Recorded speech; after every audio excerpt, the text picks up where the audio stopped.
Bismillahirrahmanirrahim. Assalamu alaikum second year students. How are you? Hope you all are fine.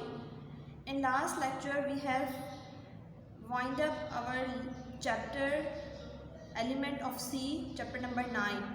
And today we are going to start the first lecture of next chapter, chapter number 10.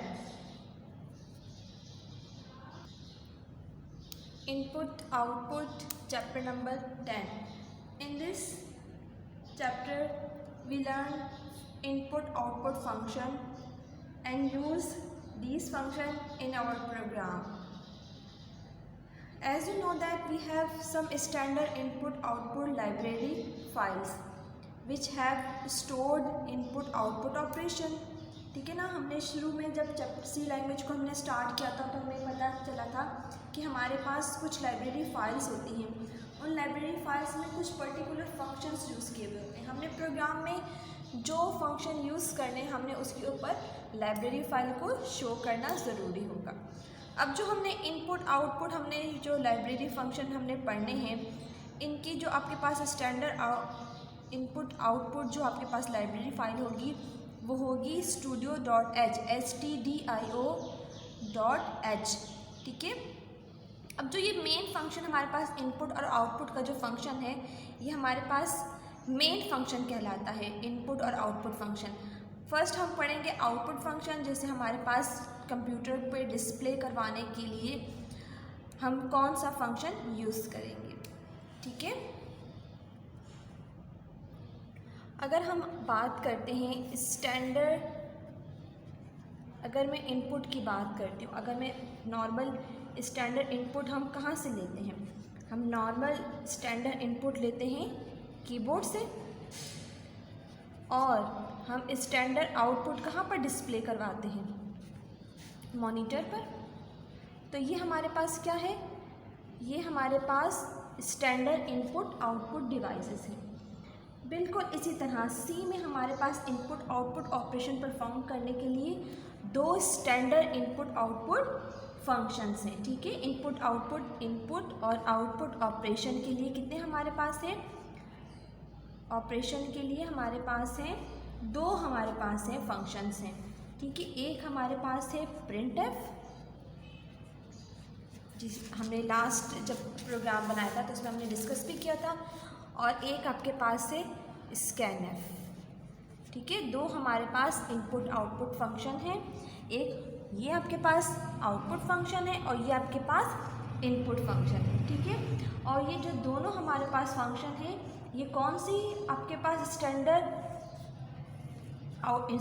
Input और output function है, और ये हमारे पास कौन सी library file में होते हैं, ये हमारे पास होते हैं studio.h stdio.h. यानी कि जब भी हमने अपने प्रोग्राम में printf और scanf यूज़ करना होगा तो हम जो ऊपर हेडर फाइल यूज़ करेंगे वो कौन सी होगी आपके पास, stdio.h. सबसे पहले हम पढ़ते हैं स्टैंडर्ड printf फंक्शन, यानी कि स्टैंडर्ड आउटपुट फंक्शन हम पढ़ते हैं जी. printf function. ठीक है. ये printf हमारे पास कीवर्ड है, इसको ऐसा हम कीवर्ड रखते हैं. अब हम पहले इस printf का मकसद क्या होता है, ये printf हमारे पास जो हमारे स्टैंडर्ड लाइब्रेरी फंक्शन है printf, इसको हम प्रोनाउंस करेंगे printf. ठीक है. ये हमारे पास क्या होता है, ये आउटपुट डिस्प्ले करवाने के लिए शो होता है. इसमें हमारे पास क्या होते हैं, हमारे पास आर्गुमेंट होते हैं जिसमें हम राइट करते हैं लिस्ट ऑफ वेरिएबल, या वो स्ट्रिंग राइट करते हैं जो हमने एज इट इज़ प्रिंट करवानी होती है. ठीक हो गया. ये क्या होता है हमारे पास, it takes an argument format string and an optional list of variable to output. The values of variable are display according to the specification in the format string. जिस तरह हमने फॉर्मेट स्ट्रिंग में हमने राइट किया हुआ होगा, printf उसको as it is print करवा देगा. ये हम आगे देखते हैं. ये इसका आपके पास फॉर्मेट आ गया,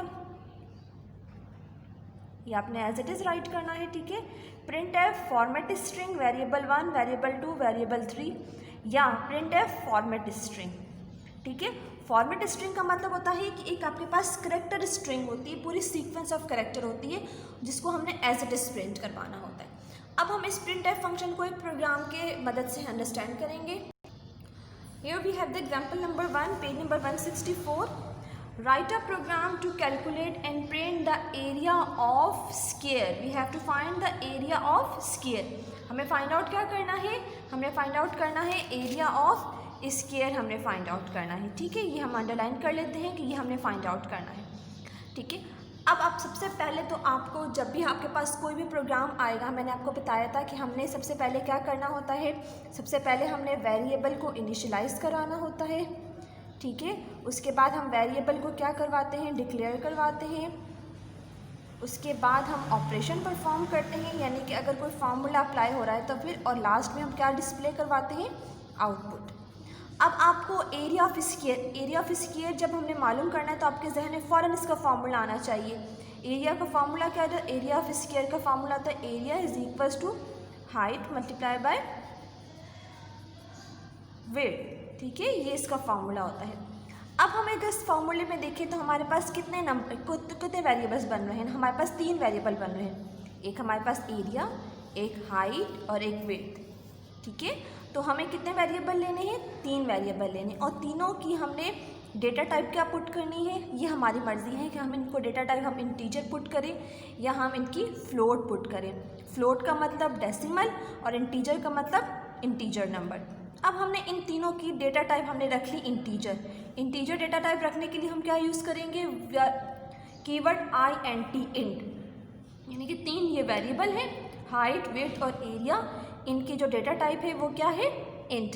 उसके बाद हमने हाइट की वैल्यू दे दी, ये हमारे पास इनिशियलाइजिंग होगी, डिक्लेरेशन भी हमारे पास हो गई, हाइट हमारे पास 5 आ गई, विड्थ हमारे पास 4 आ गई.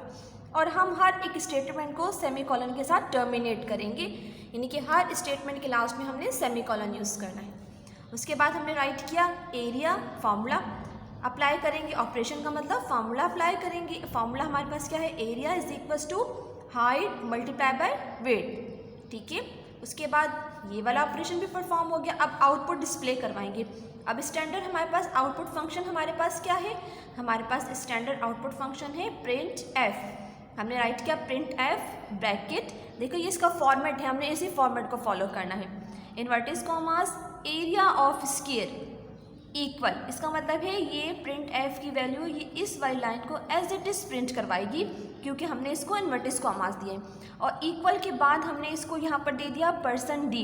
ये मैंने आपको पहले भी बताया था, ये हमारे पास आगे भी हम इसको बहुत डिटेल से पढ़ेंगे.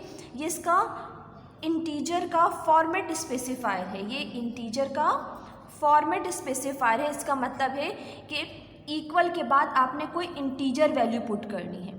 ठीक है, और उसके बाद इन्वर्टेड कॉमास क्लोज हो गए, क्या कॉमा.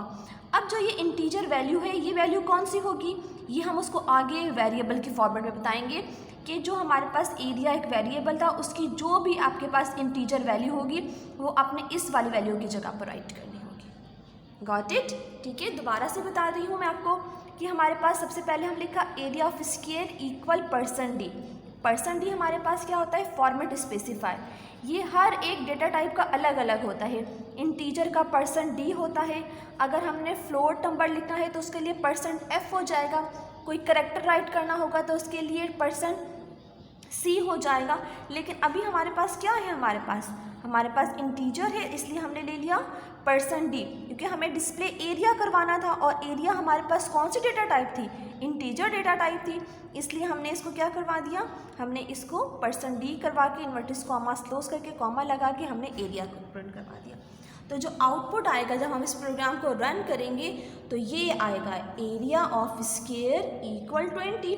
यानी कि जो प्रिंट एफ की लाइन में हमने काम किया था, जो जिस तरह हमने राइट किया था उसने एज इट इज़ राइट किया. देखिए एज इट इज़ कैसे राइट किया, एरिया ऑफ स्क्वायर इक्वल, और %d की जगह पर उसने किसकी वैल्यू पुट कर दी, उसने एरिया की वैल्यू पुट कर दी. एरिया की वैल्यू क्या बन रही थी, height multiply by width, 4 multiply by 5 that is 20.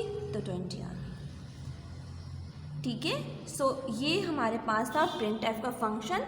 ठीक है, आपने इसी तरह मालूम करना है area of rectangle. I am writing your homework over here. ठीक है, ये आपका होम टास्क है. होम टास्क आपके पास क्या है कि आपने using print F function calculate area of rectangle. Area of rectangle का फॉर्मूला क्या होता है? सेम आपके पास फॉर्मूला है, ठीक है। एक ये काम करना है आपने और एक आपने मालूम करना है एरिया ऑफ सर्कल, ठीक है। एरिया ऑफ सर्कल का फॉर्मूला क्या होता है? पाई आर स्क्वायर। आप इसको इस तरह भी लिख सकते हैं, एरिया इक्वल पाई की वैल्यू क्या है? 3.14 multiply by are multiply by R. अब अगर इसमें देखें तो हमें कितने वेरिएबल्स हैं? इसमें हमारे पास 2 वेरिएबल्स हैं। कौन कौन से? एरिया और आर, ठीक है। हमने इन दोनों को हमने क्या वैल्यू, इनको हमने लेना है, इनकी डेटा टाइप फ्लोट लेनी है, ठीक है। इनकी डेटा टाइप हमने क्या लेनी है? फ्लोट। इट्स मीन कि जो हमारा ये प्रोग्राम है इसमें अगर मैं एरिया ऑफ सर्कल का ड्रॉ करूँ तो क्या होगा? यहाँ पर आ जाएगा फ्लोट एरिया कॉमा आर, और यहाँ पर सिर्फ हम आर की वैल्यू देंगे, ठीक है। इन दोनों जगहों की जगह पर हमारे पास सिर्फ आर की वैल्यू आ जाएगी। फॉर्मूले में क्या हो जाएगा? Area is equals to 3.14 multiply by are multiply by r. और प्रिंट एफ में कैसे करेंगे?